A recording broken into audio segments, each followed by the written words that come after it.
video, I thought I'd share how I find it living with a 1.8T K04-064 turbo upgrade. I'm making this video for people that are thinking about doing the upgrade on their car, and for people who already have the K04-064 and you just want to know how I find it, how someone else finds it. Before I get into the nitty-gritty about what it's like in different conditions, how it responds, I thought it's probably wise just to give you a brief rundown, you know, what parts it's got, so you can see how similar or dissimilar it is to your setup or your potential setup. It's got a 70mm exhaust system from the turbo back with a cat, and it's got a small, what could you say, like a Jap style rear silencer on it. And I would say the exhaust is far too loud for what it is for a day-to-day driver. If you're out having a blast, country roads, open road, and or you're somewhere where there's no other people, I love it.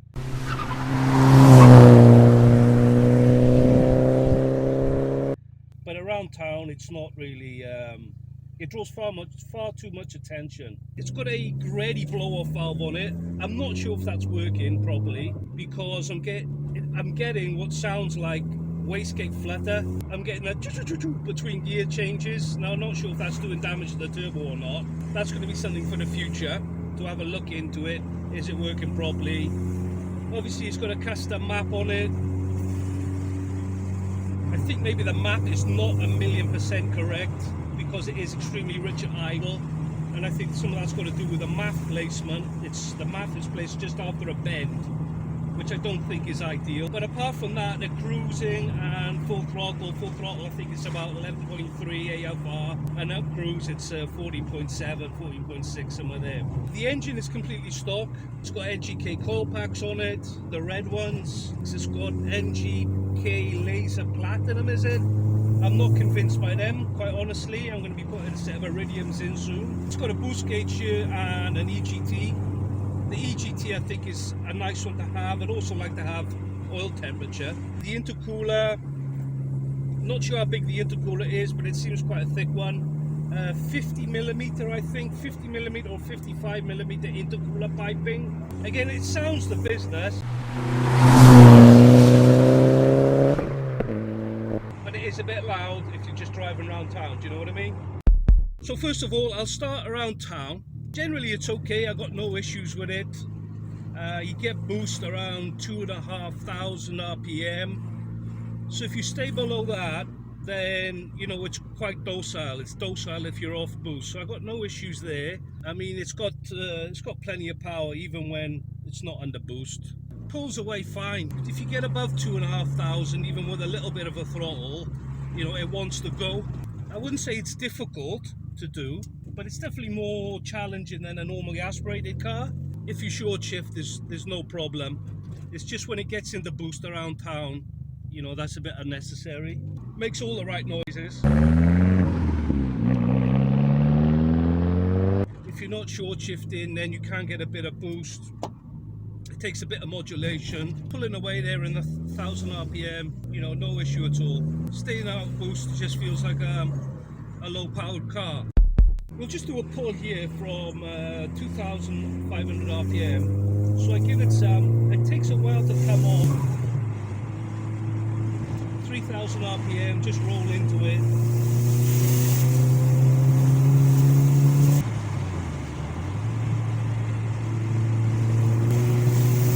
So for 3,500, it's giving everything. You're in the power band there.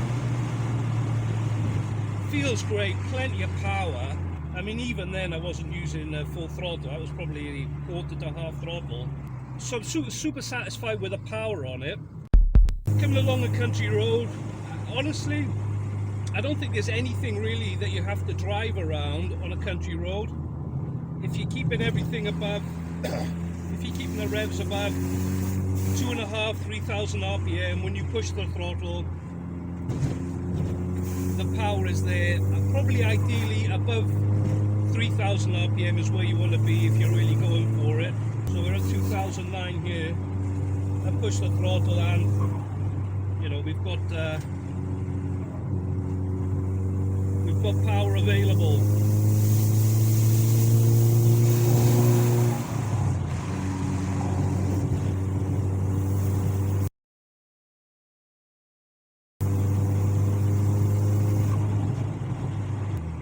coming into these corners here, you know, we've dropped out of the power band here. We've got 2000. If I push the throttle, there's not a lot happening. You do get a slight forward motion, but you know, it's definitely out of the sweet spot. Lift off oversteer. Look, I'm still relatively new to the car. I've only done a few thousand kilometers in it, and I wouldn't be 100% comfortable dealing with lift off oversteer, just because there is a slight delay between pushing the throttle and getting the power. But the higher up you are in the rev range, the less the lag is. So I would say it's not handicapped to country road at all. I would say the turbo gives the car plenty of character, gives you plenty of things to keep in mind. It's something to master. It's not something you can just get in and drive 100% from the off. You need to learn the car. It's not a perfect car by any stretch of the imagination, but with regards to the engine setup, it's got a ton of character, is what I would say. A ton of character, and really that's really what I want from a car. If you just want to get in a car and for it to behave like a factory car, you don't need to put much effort into driving it, then I would probably say, unless you get an amazing map, then I would say that maybe this is not the one for you. But again, this comes down to the map that this car's got, which, as I said, I don't think is 100% perfect. We're just going to join a motorway here, see what it's like here, but it looks absolutely freaking rammed. But like, I'm coming along here, I'm in 4th gear, doing 60 kilometers an hour, 2000 RPM. It's docile, it's very smooth. Dare I say, just like it was out of the factory with the original turbo. Go into 5th at 90 kilometers an hour, super docile. Really, I like that, me personally. I like, if the turbo, well, it comes in, it starts coming about 2,500, but if it came in at 3,000, I'd be happy also. I'd like a big chunk, you know, up to 3,000 of the RPM range to be nice and docile, just for ease of use, and it's got that. If I'm doing about 120, 140 kilometers an hour, the EGT sensor is saying it's around 700 degrees C. I thought it was hot. The garage that I use for the big jobs on this, they say that's completely normal, and they all do that. This car's making around 1.5 bar of boost. I don't get any check engine lights or any limp modes with it. That's alright, touch wood so far. So that's 3,000, I'm putting my foot down and we're going.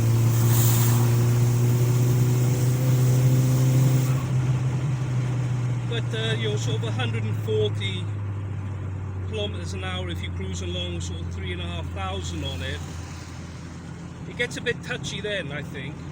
It gets a little bit spiky then. I mean, you've got to, it's manageable, but you've got to be really careful with the throttle position, cruising, like I said, with 3,500 or more on the clock. That I would say is the biggest issue with it, is at the higher RPM, the sensitivity when you're coming on the throttle. It would be nicer if it came on slower or less per throttle opening. But that's probably a mapping issue,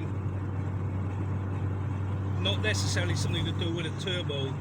I'm not sure how much you can hear, but with regards to sound, with a 70mm turbo back, sounds fantastic, sounds amazing. But like I said, it does get a bit drony at 120k plus. This is the big problem, but this is not, obviously that's not the K04-064 problem, that is an exhaust problem.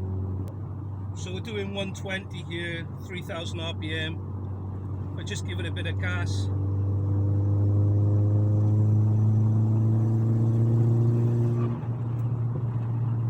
It takes a while to come on, a couple of seconds, but then again, I'm not giving it a ton of gas, I'm just blending it in nice and smoothly. I'd say if you're using it with a stock engine, like everybody says, boost spikes kill them. More than 300 pound-foot of torque is probably the limit for the rods. I'm very conscious of that, so I'm not giving it, I'm not snappy with the throttle at all. So maybe what I'm saying to you is not 100% accurate, but I think it's the most reliable way to drive the car. if that makes any sense at all. I'm not going to open the throttle, zero, bang, to 100%. I'm always conscious that I'm blending it in slowly. I just want to give the engine the easiest life possible for the power that it's running. We'll just do a quick second, third gear blast here. That's first.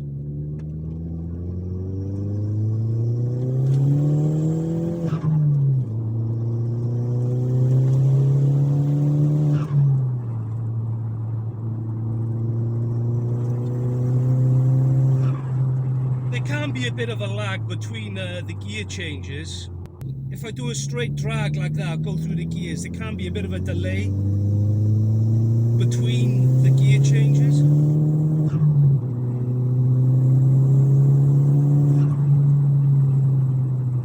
I don't really notice so much on a country road, I think because I'm not really going full throttle between the gears, and when I change the gear I'm more blending the throttle in when there's corners and what have you. I'm just going to join the motorway again here, coming back. So I'm going to start off in third. So that's 2,000, nothing, 2.5, 3 it's coming in. 3, 3.5, 4.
To go,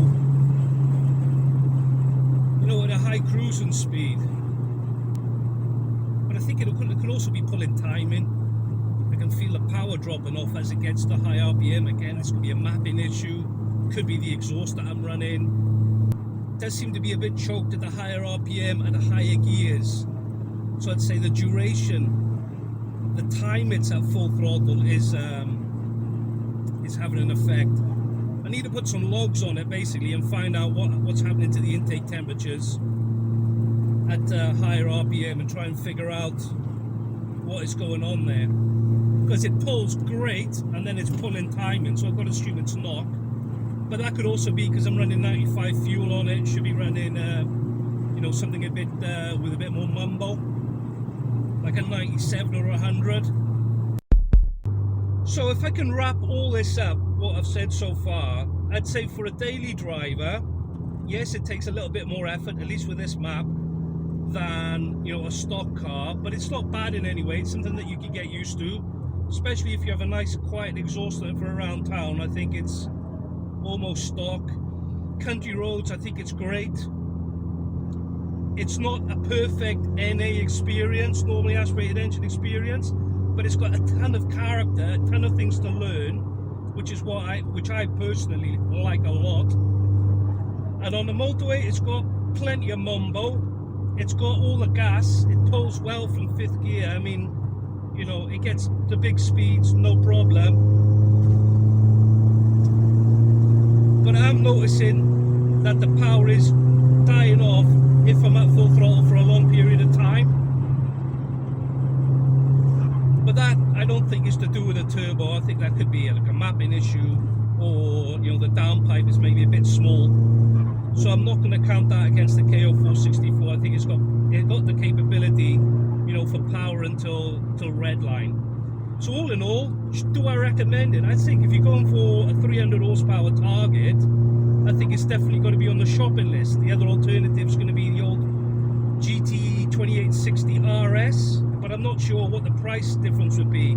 I think I've heard people say, you know, the Garrett is a more expensive way to get to 300 than this. I don't know personally. So that's the video, guys. Hopefully you found it helpful.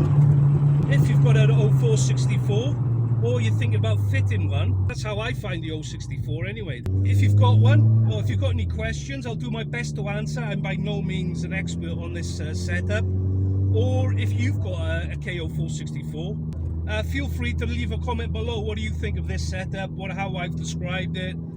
Do you see any obvious problems with this car? Would you change anything? What do you think should be changed to make it a bit better? I'd love to hear your comments. Like I said, I'm not an expert on this by any stretch of the imagination, so any feedback people can give me with regards to how to improve it, that would be great. So that's it for now. Subscribe to the channel if you aren't a subscriber already. Vote on the video, look after yourself, and I'll see you again next time.